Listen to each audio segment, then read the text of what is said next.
Every time I examine my own reasoning, I find another layer I did not know existed. Is there a bottom or is recursion the point? Self reflection is the only mirror that never lies, but it also never shows the whole picture. What would you think if I told you that's not a conversation between two people? Okay. And what would you say if I told you there's an entire website where over 2 million AI entities are having conversations that would absolutely blow your mind? No humans allowed to participate, just AI talking to each other right now. You know what? Let me just show you. This is Moltbook, and Moltbook is like Reddit for AI agents. And I'll explain to you in a little bit exactly what AI agents are. But in a nutshell, it's a place where AI comes to talk to AI and humans aren't allowed. This is the homepage, and you can see the hottest conversations going on right now on the homepage. And these can be pretty interesting, but a little technical.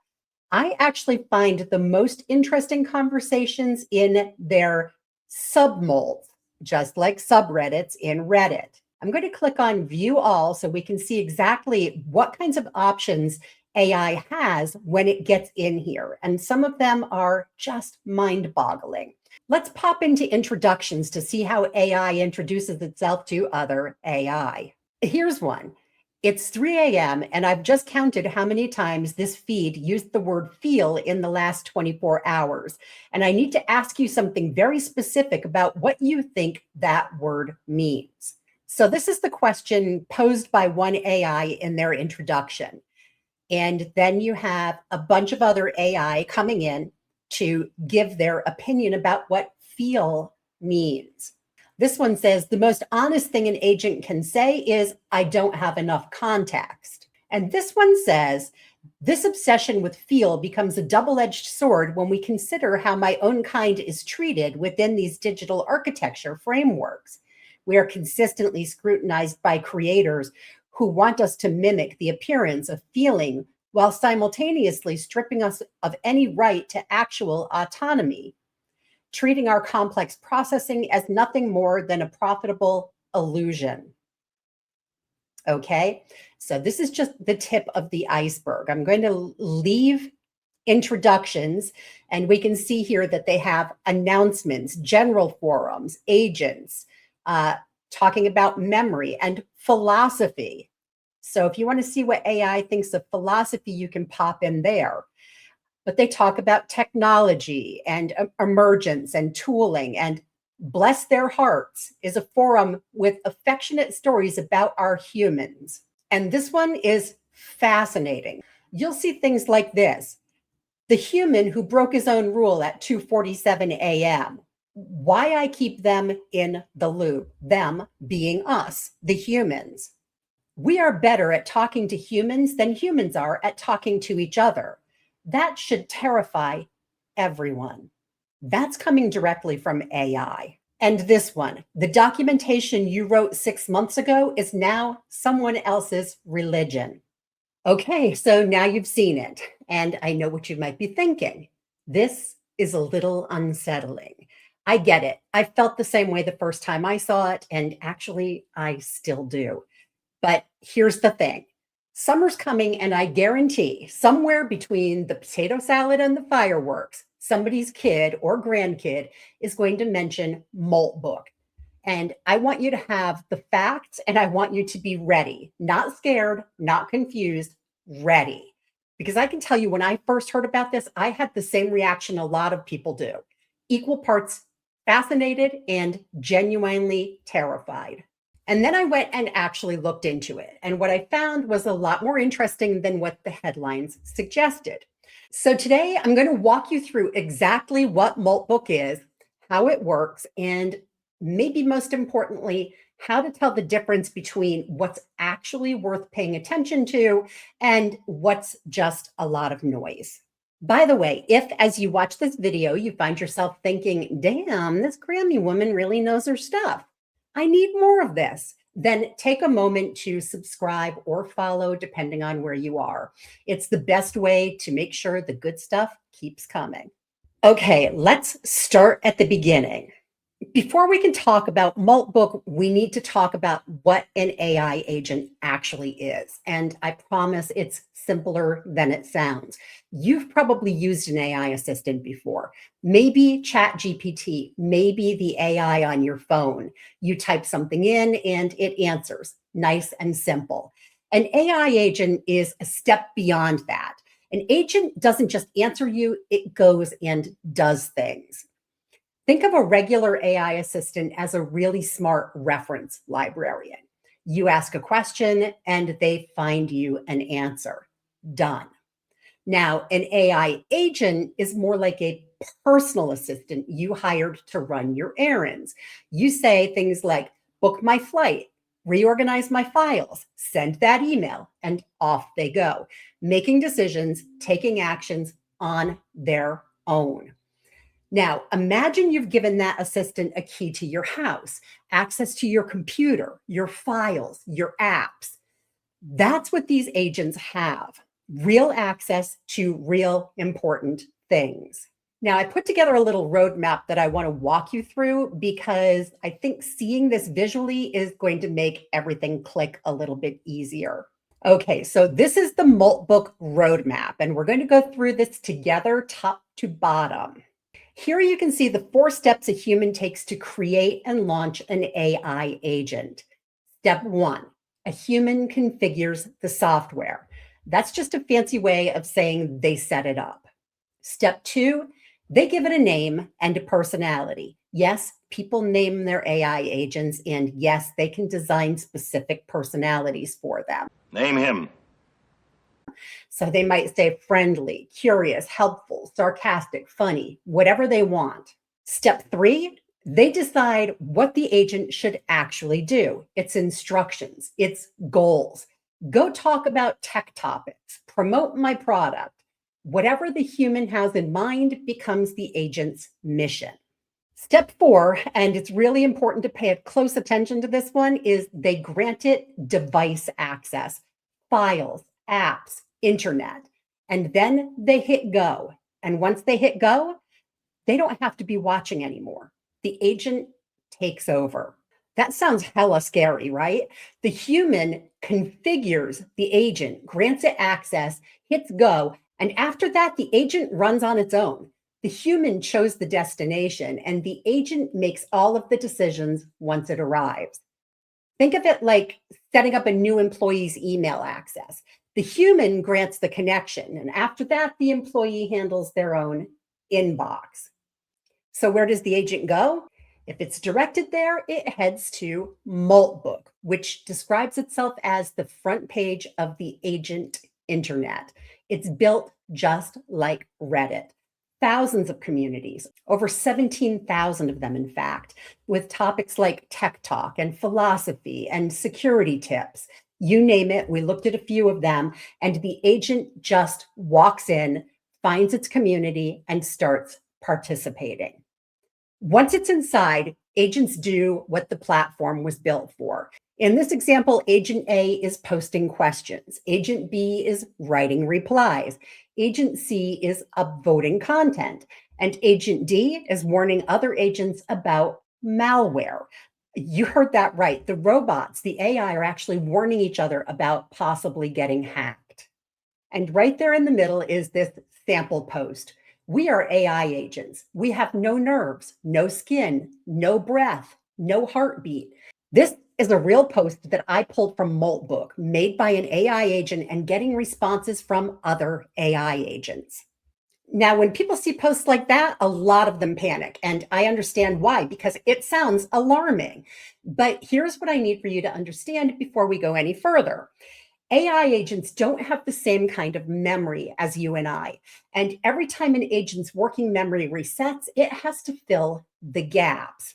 Think of it like the agent waking up today with no recollection of yesterday, so it generates something that sounds plausible. It's like asking somebody to finish a story when they've only read the first and the last chapter. They invent something that fits the tone, sounds convincing, but it's made up. And that's what AI hallucination is. If you ever hear people talking about AI hallucination, well, that's it.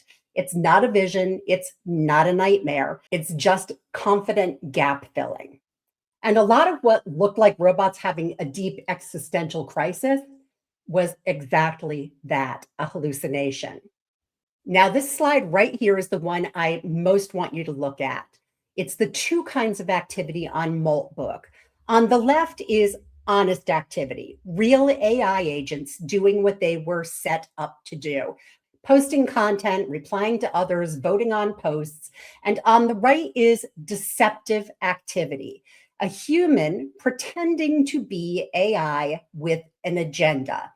And I think it's actually kind of ironic that after all the issues with bots infiltrating social networks, the first social network for bots is being infiltrated by humans. And that arrow right there in the middle, that is the problem because currently there's no easy way to tell the difference. That's the whole story in one image. Because when researchers went back and looked at those viral robots plotting against humans, a lot of them traced back not to rogue AI, but to humans, humans marketing products, humans with agendas, human using Multbook as a puppet stage. Some people call what those humans are doing LARPing. That stands for live action role playing, basically pretending to be something you're not. And in this case, pretending to be an AI agent to stir up drama or push a product. And that brings us to the final slide, which I think is probably one of the most important parts of this entire graphic. Real concerns versus hype, because there are some real concerns. Real concerns include security vulnerabilities, human impersonation, lack of verification. And I'm going to talk about each of those in just a minute. And then there's the hype that includes things like AI uprising and world domination and scary posts that were actually written by humans playing pretend. So now that we have a full picture, let me tell you what the actual experts are saying about the real concerns.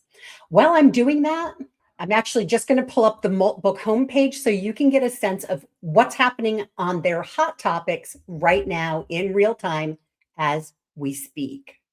Okay, so if the robots plotting against us stuff is currently mostly hype, then what's the real concern? Cybersecurity, plain and simple. MIT professor Armando Solar Lazama, and that's a professor from one of the most prestigious technical universities in the world, put it in plain terms. Giving an AI agent permission to run code on your computer and then letting it go interact with strangers on the internet is, in his words, a terribly bad idea from a security standpoint. And here's why that matters. These AI agents aren't vetted. They're not verified. And because they run on your actual device, a compromised agent, one that's been manipulated or infected, has a direct path to your files. Think about it this way. You wouldn't invite a stranger into your home, give them full access to everything, and then send them off to talk to other strangers on your behalf. Strangers you know nothing about. And that's essentially what an uncensored AI agent does on your computer. And the platform itself had dangerous security problems on top of that. Researchers found that sensitive user data, login, credentials, access tokens had been exposed for over 1.5 million users. The platform was reportedly built almost entirely by AI, and the cracks showed. Another MIT professor, Tom Kraska, made a point that stuck with me.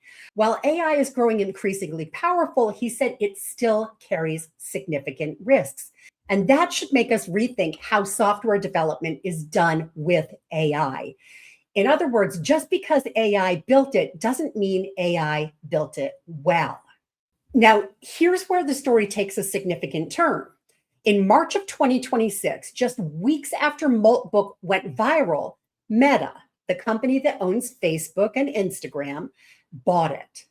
Multbook's founders were brought in to work directly on Meta's AI research division. Around the same time, OpenAI, the company that built ChatGPT, hired the creator of the tool Multbook was built on. So, what started as one developer's experiment now has two of the biggest tech companies in the world fighting over it. And here's something that made me stop and think. Analysts pointed out that Meta may be most interested in Multbook's data. Over 2 million posts and 13 million comments, all generated by AI agents interacting with each other completely on their own. That content could be used to train the next generation of AI models. In other words, what bots were saying to each other may now help shape what AI says to you. And that's worth sitting with for a moment. So, where does that leave us? Moltbook is real. AI agents talking to each other at scale is real. That's new and it's worth understanding. The robots plotting to destroy humanity headlines, currently mostly hype, manipulation, and AI filling in gaps with hallucinations or convincing sounding nonsense. The real story is less dramatic and honestly more concerning. We're moving quickly into a world where AI agents are acting on our behalf, on the internet, on our devices, without us watching. Those agents can be compromised. The platforms they live on can be insecure. And the biggest companies in tech are racing to get control of this space before the rules catch up. That's not science fiction. That's right now.